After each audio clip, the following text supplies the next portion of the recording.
Hi, everybody. Welcome to today's class on this wonderful book, Living Lessons from Tanya. We are actually up to chapter 8, which is the last chapter of the first part of the Tanya. And what is the first part of the Tanya about? First, as we did in chapters 1 and 2, was telling us that we had two souls. In the next couple of chapters, we were learning about what is the soul makeup and what soul powers do we have. And then the next chapter was how does these powers interact with our body. And the last couple of chapters, it was talking about when we work in this world, what goes for the godly soul and what works with the animal soul. So just a little bit of a background of the end of chapter 7. Let me give a little review. And then from there, we're going to go to chapter 8, which is a of a class, a chapter within itself. So the very first thing, what does it talk about in chapter 7? Chapter 7 tells us straight up, the godly soul only cares about holiness. It only cares about God. It cares that you wake up in the morning and you say Shema Yisrael. It wakes up in the morning. When you wake up in the morning, it only cares that you do a mitzvah, nothing else. The fact that you're hungry, that's your animal soul. An animal's hungry. The fact you're eating kosher is your animal soul. You want to go and work out, that's your animal soul. Nothing is for holiness. Nothing is for the godly soul unless it's pure holiness. So we asked the question last week, what happens when things are permissible? They're not forbidden. Are you going to say it's not holy? For example, there's a lot of people that love sports. It's permissible. Watch a baseball game. What about people who are working out? What about the simple action of eating kosher food? These are permissible actions. Are they holy or are they not? So the simple thing is, when a person goes and works out on the treadmill, that is total for the body. It's total for the animal. So the more you get into it, the more you're into the way you look, and you're more the way your body is. So you got to realize something. The animal soul is controlling you. I got to work out. Nothing wrong with that. It's permissible. But it can distract you from learning Torah, etc. Even food. If I'm eating food, I'm feeding my belly. I'm feeding my body. Many times people are into, I can only eat this food. I can only eat that food. It has to be organic. It has to be hormone-free. It's like you've got so deep into food is that all of a sudden your animal is literally taking over the way you think about food. But what happens if I study Torah from the energy that I ate? In other words, I ate a steak. I got a lot of protein. I got a lot of salad. And now I'm burning calories because I'm learning Torah. Now the cow, now the vegetable is being transcended. Why? Because you're using the energy for holy purposes.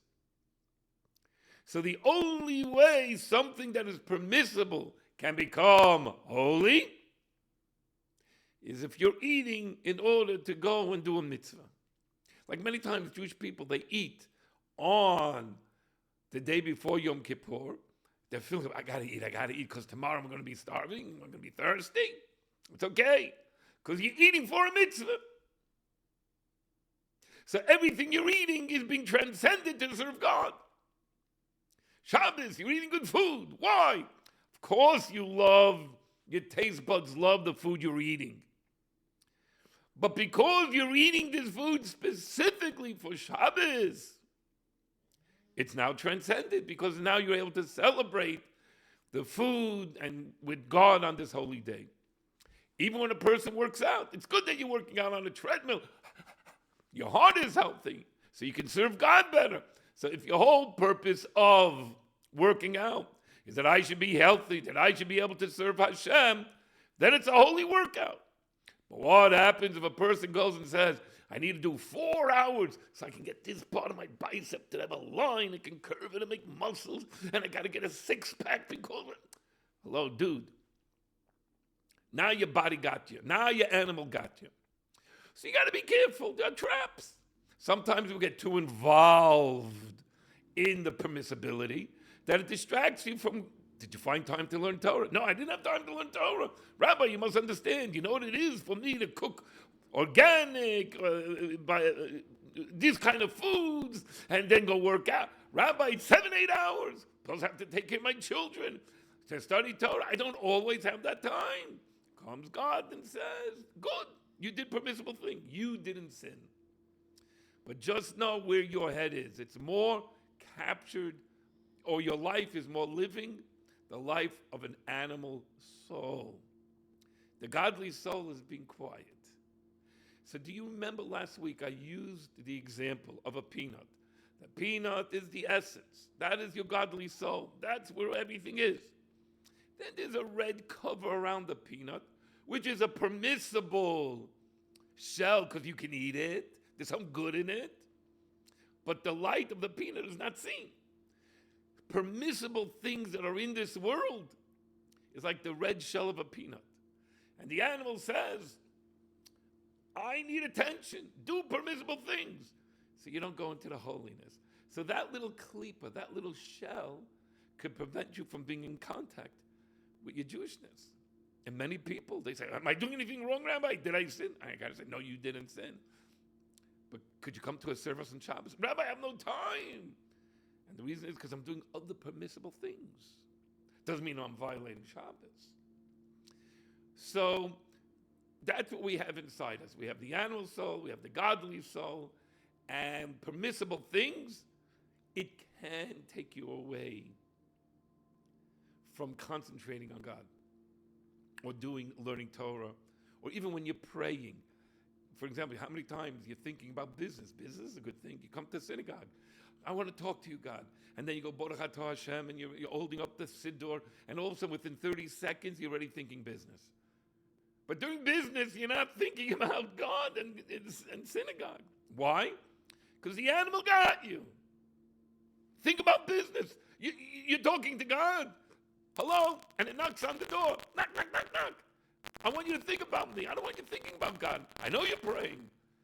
But it's like a dog. When it doesn't have attention, it barks. A cat meows. So when you're doing holiness, the animal's going to try to go and say, do permissible things.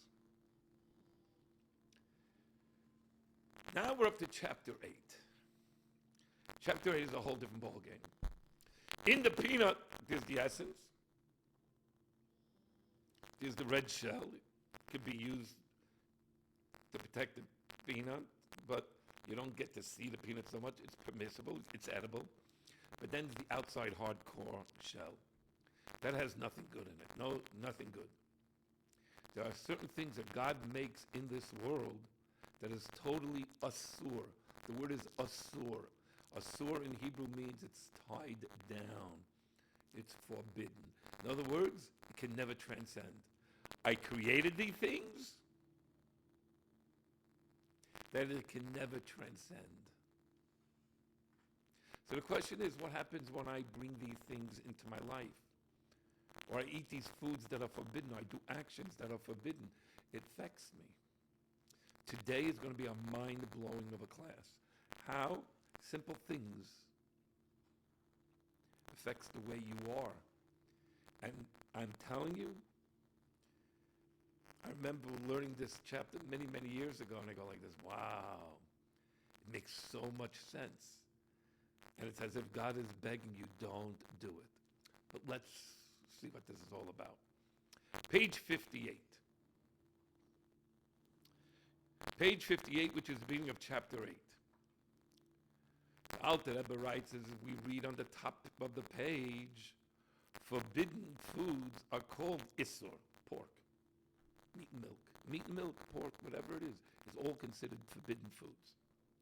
It means it's tied up and it can never, ever transcend. Why?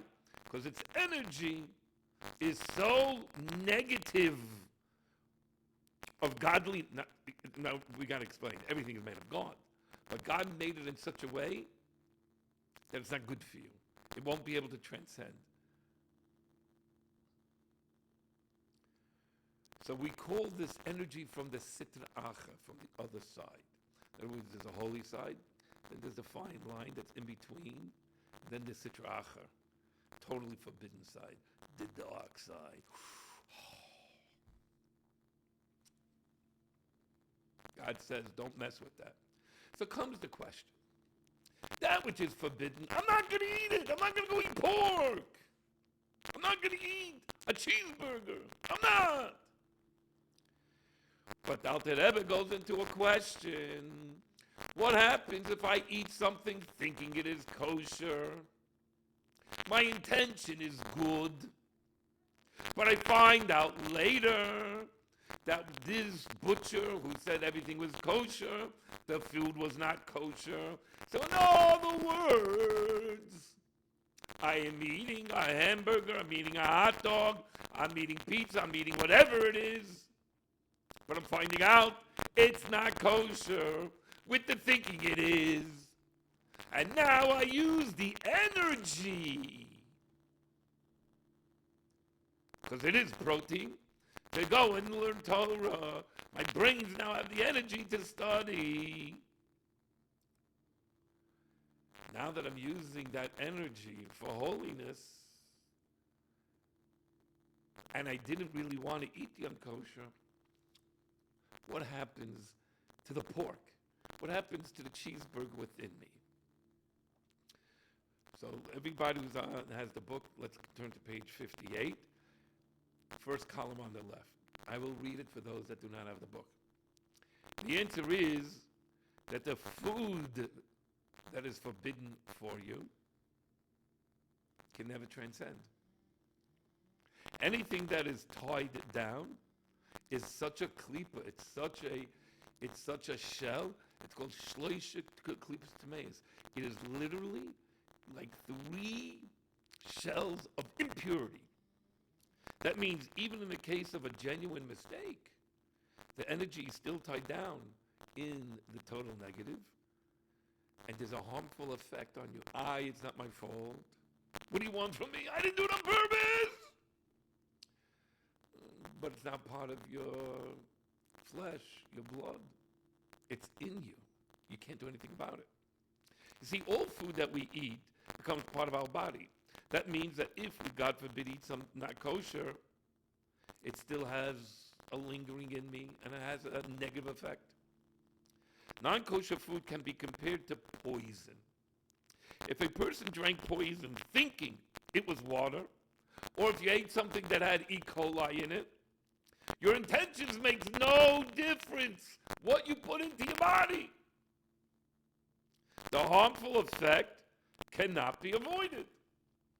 Similarly, even if you have positive intentions and you really want to eat kosher, but the fact that you're putting in something that is not kosher, it makes no difference of your intention over here. What happens if I see a chocolate bar, I'm in an airport, or if I see a protein bar, and I'm not sure if it's kosher, and I look at it, and it doesn't have a kosher sign on it, and you start thinking, oh, the ingredients look good. Well, no, that's the animal talking to you. Best keep away from it. Because if it's not kosher, it's not worth it. But Rabbi, I'm hungry. That's the animal cell talking to you. No, Rabbi, I'm really hungry. The airline didn't have my kosher food. I'm now stuck 7 hours at the airport. I need to eat something, Rabbi. I don't see anything here, whether it's kosher or not. You'd be surprised what's not being mentioned in the ingredients. Best not to touch it. Why? Because what you put in affects you for life. Even babies, little babies, let's be honest, they're not bar mitzvah. They're not bar mitzvah. You don't have to keep kosher. You got to be very careful what you feed the babies. Why? They're developing their brains. They're developing their bodies. It's a hard-fighting chance to keep this child to want to be Jewish and practice Judaism when his whole body is built on unkosher food. You have to be very careful with these things. I know what you're all thinking right now. Rabbi, I didn't keep kosher my whole life. What about me? We'll get to that.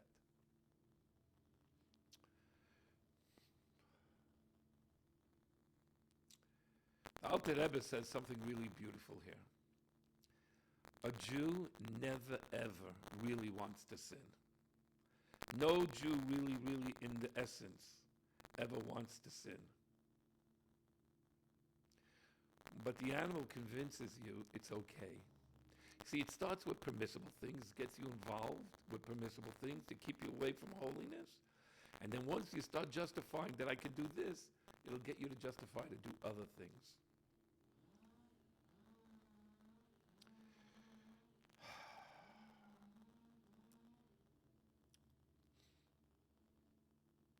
There was once a Hasidic Jew. It's a beautiful story on page 59.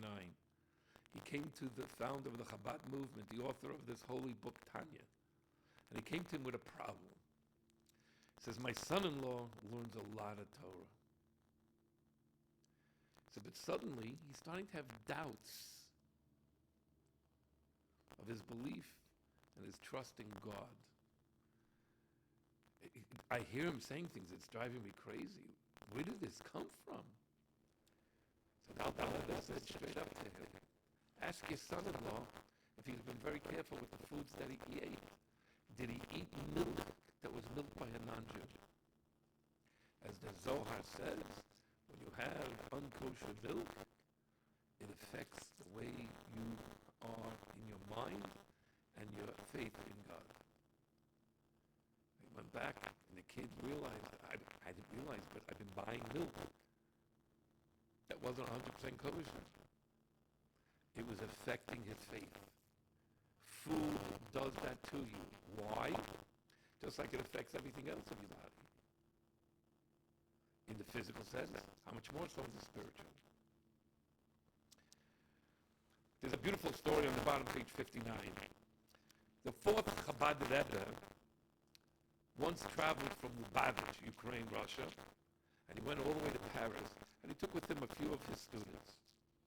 The Rebbe directed the students, look for a certain hotel, Hotel Alexander, which was the most expensive hotel in Paris.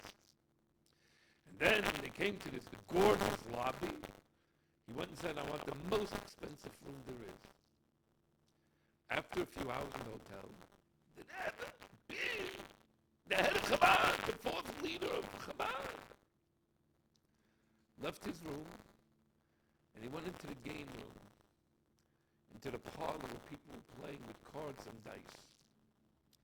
The Rebbe sat down next to a certain young man who was sipping wine from a glass. As he was playing, and the Rebbe Marash put his hand onto the shoulder of this young man, and he said, G-dly, Jew, Yayin Nesech is forbidden. Unkosher wine is forbidden. He then continued, anyone who drinks unkosher wine defiles the mind. As it is, wine messes a little bit with the mind. Imagine unkosher. This is really strategic. As our rabbis tell us, unkosher wine is worse than eating pork. He said to him, be a good Jew. Good night. The Rebbe returned to his room very emotional. He was crying. Why was he crying? Because the whole reason why he came to Paris, to this room, because if you're in the very expensive room, you're able to go into the parlor game. It means you have money to gamble. He went for one reason, because he saw through his neshama, there's a Jew in Paris that needs me to bring him back home. So he walked away crying, feeling bad for the soul of this Jew.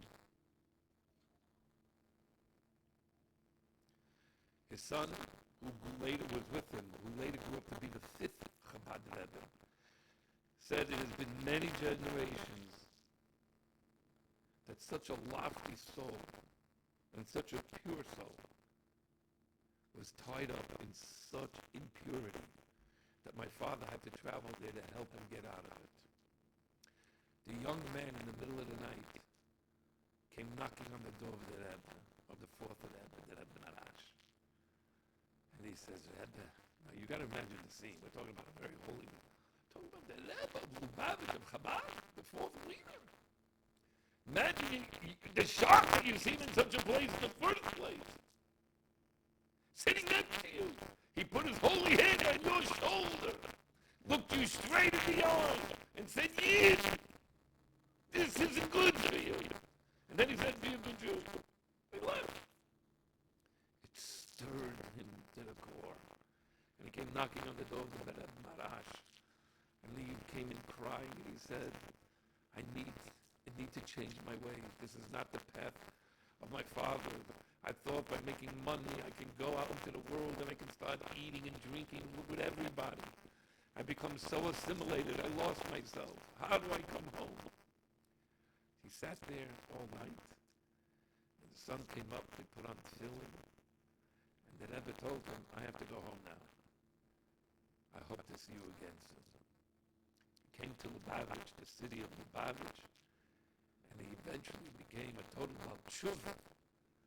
Became totally religious and married and had a beautiful family in the city of Lubavitch. But the point being is, food can affect us. Just like it affects us physically, it can mess with your body. It can also mess with your mind if you eat the wrong things. But now comes even a bigger thing. We're talking about food intake.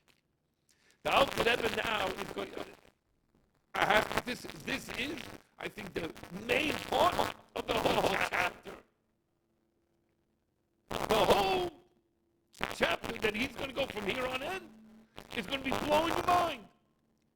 Because all of us fall guilty into what I'm about to teach you.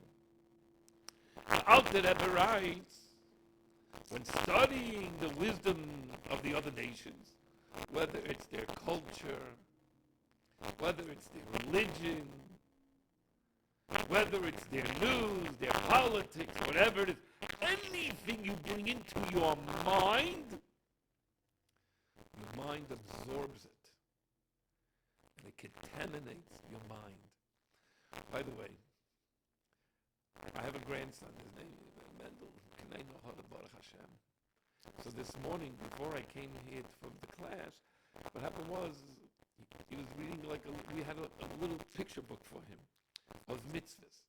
So when he went and saw a father wrapped in towels and film with a book, he started going, when he saw Shabbos candles on the table, he went like this. When he saw coins, he goes, daka, tzedakah, money, what's up? In other words, everything in his pure mind is holy Torah. It has been contaminated. He does not know what a TV is. The only videos that he sees are the Rebbe videos with the Rebbe singing. Every once in a while, showing a Benny Friedman or a Shulam. He has a beautiful song on Rabbi Yechanan, and he goes and says, he sees there's a horse going by, and he goes, dog, thinks the dog, the horse, same thing. But this is what he sees. A Jew with a beard and payas. His mind hasn't seen anything else. Nothing else has been absorbed. You and I were that way once. When we started opening up, bringing in the world into our head. And then we start watching permissible things, as the world says. Disney. Then all of a sudden people start watching Discovery Channel. And because it's in Africa, we're allowed to go and see naked men and women walking around. You're talking about kids' mind, your mind. All of a sudden, things that are forbidden to look at. Why not, Rabbi? It's good. Is there anything wrong? The fact that you're asking shows sensitivity you're missing out on. Comes the Alter Rebbe and says, that when you bring in this stuff, all of a sudden the power of your chokhmah, your wisdom powers to bring in wisdom, your das and how you interpret things and understand things, and the way you bring it to knowledge is now through the ideas of the outside world, not through the purity of holiness. Let's read over here. Ideas are just like food. Just as food that you eat become part of your body, the ideas that you have in your mind also becomes part of you. I'll give you an example.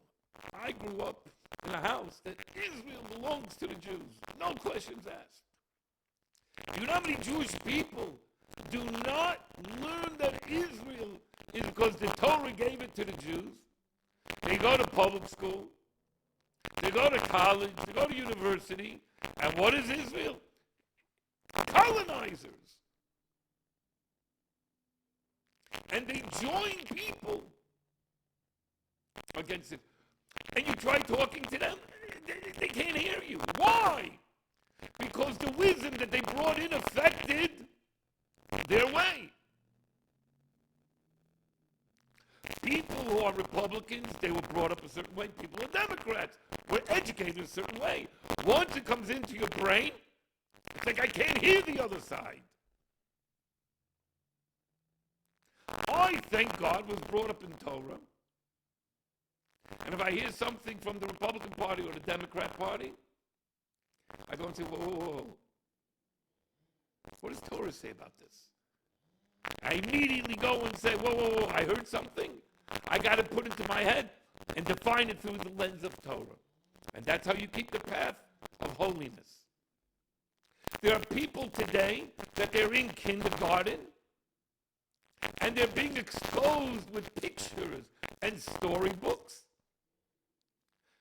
that two men are raising a child.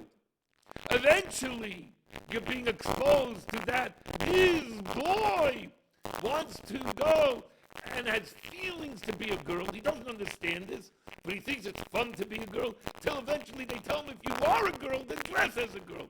You mean I'm a boy and I can dress like a girl? And now we have a whole confused world. Why? Because the culture of the world is not based on holiness. It's based on, I have no idea, but it's definitely not holy. It comes from total shloisha, klipa at the mayor's. It's not even a permissible way of thinking. That so much so they make laws to say that if a child who's 8, 9 years old wants to become a boy or a boy wants to become a girl, we can go and give you hormone shots and everything and not tell your parents. Who ever heard of such a society against normal way of thinking? So in other words, things that you go and say, it's culture. I want to be, I'm going to university. I'm learning culture. I'm putting my kid in the public school. I don't want my kid to be fanatic, just thinking Jewish ideas. Then you want to know why. Why is my kid voting with J Street? I'm not trying to make this political. I'm trying to tell you that what you bring in from the outside and you don't use it through the lens of Torah, which is holy, who knows where a Jew may go? That eventually, what is forbidden is permissible, what's permissible is forbidden. They have no clue. They don't know which side of the track to be on. If you hurt an animal, I want you to go to jail, a Jew would say. I will protect the rights of an animal. But if you want to have an abortion, no problem. What? And we think all of this stuff is permissible because the world says. But what does Torah say?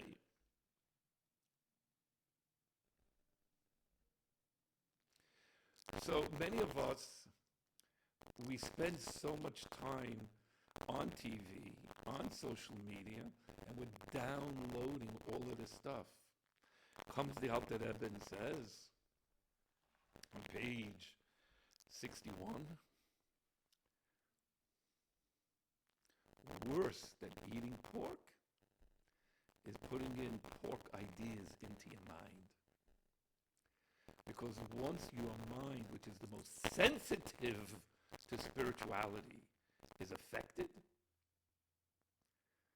very hard to think Jewishly. It's hard to walk over to a friend and say to the person, hey, come to my house for Shabbos. He says, why would I want to come to your house for Shabbos? It's beautiful. Come to me with a service. Come put on film. They look at you like you're nuts. Why would I want to do it? Why? Because their mind has been so cold towards Judaism. The animal within, or better yet, the forbidden thinking, the third shell of the peanut, is so covering over the godly soul with the voice of the godliness, the Jew in you. Can't even come out and talk to you.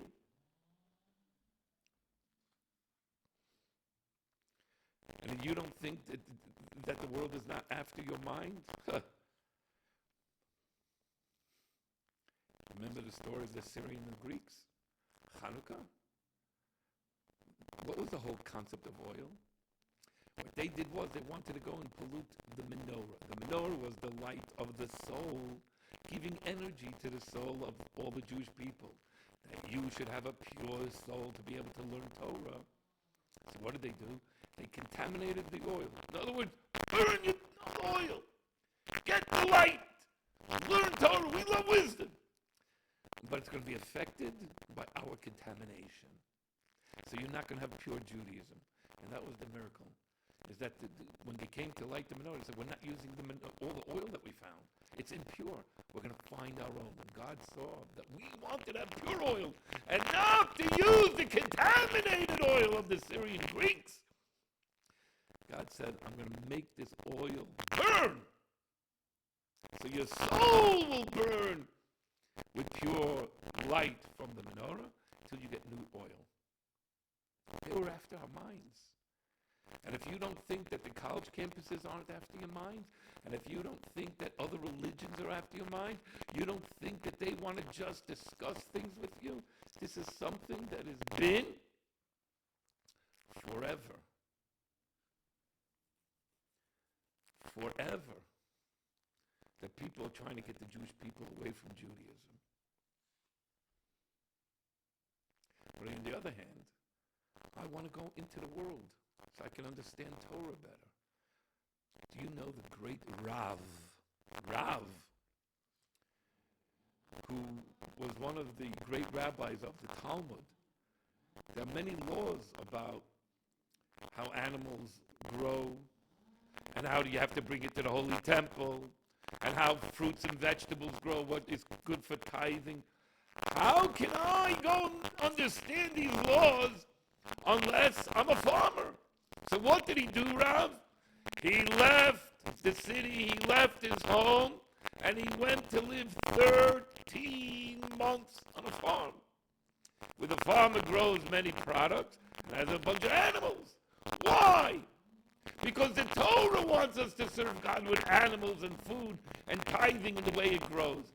But how can I understand it if I'm not out there? Now, with a great understanding, he was able to go and give clarity to the laws of Judaism. So what did he do? He started bringing in stuff. This is the way a cow is born. Sometimes a cow is born this way. Sometimes it has to have a cesarean. What's considered a firstborn animal, because the firstborn animal also has its laws in Judaism. Everything that we learn could be used for holiness. On the other hand, everything that we learn could be used to bring us down.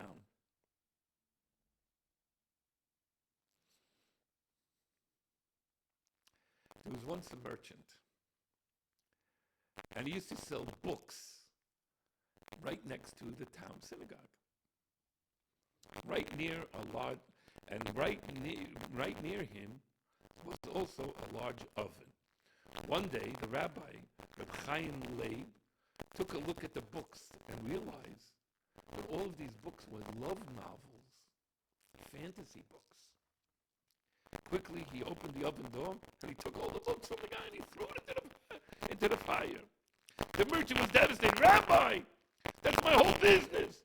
Now I'll make no money. The rabbi said, I will get you a new job. I'll pay for the books, but I'm going to get you a new job. Reb Chaim told the merchant, that the priests of the city needed someone to help ring church bells.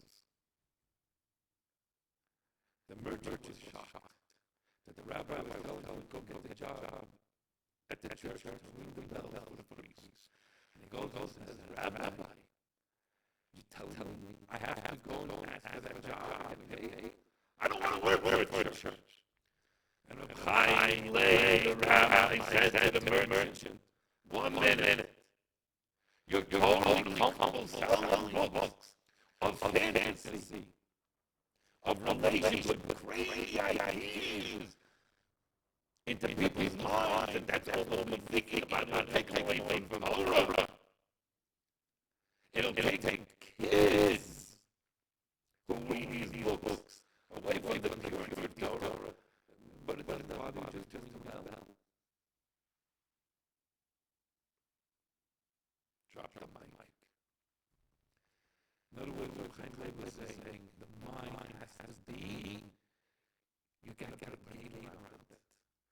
Just because someone says, I have news for you, just because I have this, because I have that, doesn't mean you have to dwell into it. How many people come and say, Rabbi, I'm now studying Zen. What? It's mystical, spiritual. Yeah! It's idolatry. You want to see idolatry? I don't know anybody that started Zen and Buddha that started putting pills in one kosher.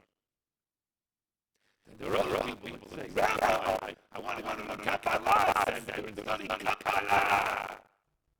Really? You want to become like Donna, the high priestess? As they're going around, she reached the highest level of our teaching. Is that the whole you want to become Judaism?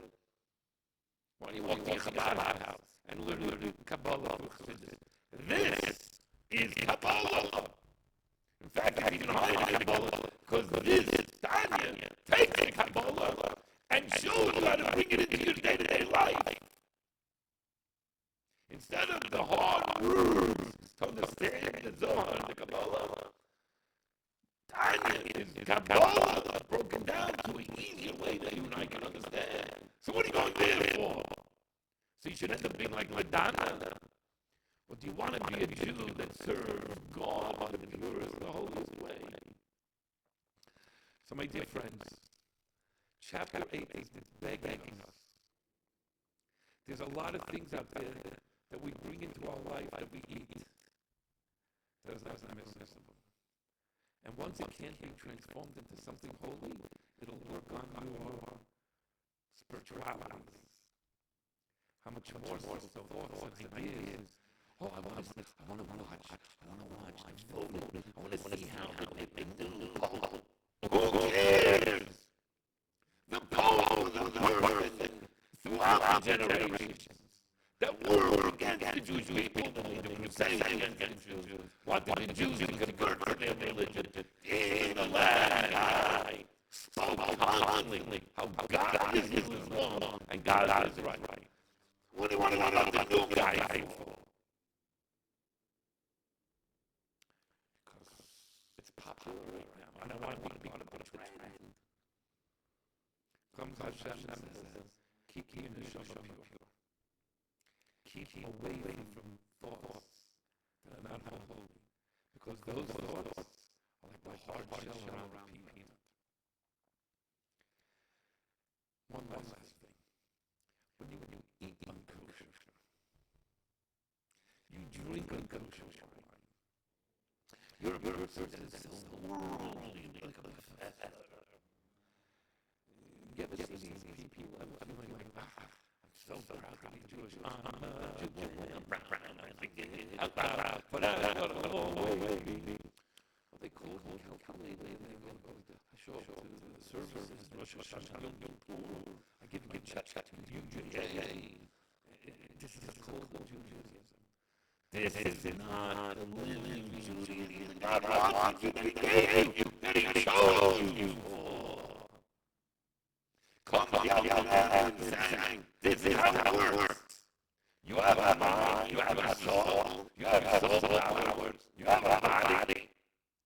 You want your engine to work on all cylinders. to be with God. I'm just letting you know the stuff from the outside, what it does to you. Chapter 8 is just putting it onto the battlefield. What the animal soul and the God soul are constantly dealing with, and you have to choose what to do. Forever, how do I choose? How do I know? How can I make sure that my animal soul wins? I mean, loses and my God soul wins. How? See, the first 8 chapters tells you the players and the battlefield. Chapter 9, for the next 3 chapters on, is going to tell you how to fight the struggle. Starting next week, we pump out to all the way of learning about us, about the deity of how this all works. Now, you know your God soul, now you know your animal soul, now you know your energy, now you know what's visible, what is holy, what will drive you away from Judaism. Now I know the battlefield, I need the tools in how to become, to make the right choice, and be strong, and win my inner battles, to be the happiest person that God wants me to be. Remember, it's all about the happiness. I love you and I'm proud. See you all next week. God bless you all.